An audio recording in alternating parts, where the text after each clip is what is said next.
केसरी news मराठीमध्ये आपल्या सर्वांचे स्वागत आहे। बघूया अर्धापूर तालुक्यातील देऊळबु येथील ईदगाह मैदानावर गावातील सर्व मुस्लिम बांधव एकत्र जमा होऊन ईद अल्हा नमाज पढ़ण्यासाठी मोठ्या संख्येने उपस्थित आहेत। यावेळी मौलाना अल्फुद्दीन यांनी कुराणचे मार्गदर्शन करून मुस्लिम बांधवांना ईद अल्हाची माहिती दिली। देलूप येथील ईद उल अझा नमाज पठण। नांदेड जिल्ह्यातील अर्धापूर तालुक्यातील देलूप ईद उल अझा बकरीद ईदच्या पावन निमित्ताने देलूप गावातील ईदगाह मैदानावर बुधवारी सकाळी गावातील मुस्लिम बांधव मोठ्या संख्येने एकत्र आले। यावेळी सामूहिक ईद नमाज अदा करण्यात आली। नमाजानंतर उपस्थित सर्वांनी अल्लाहकडे जगभरात अमन, शांतता, बंधुभाव आणि समृद्धी राहावी यासाठी मनापासून दुआ मागितली। नमाज संपल्यानंतर उपस्थितांनी एकमेकांना प्रेमईदच्या शुभेच्छा दिल्या।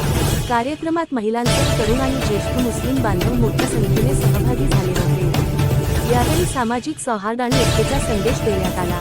देलूप गावात ईद उल अझाचा उत्सव शांततेत आणि आनंदात साजरा करण्यात आला। या कार्यक्रमामुळे गावात सकारात्मक आणि उत्साही वातावरण निर्माण झाले।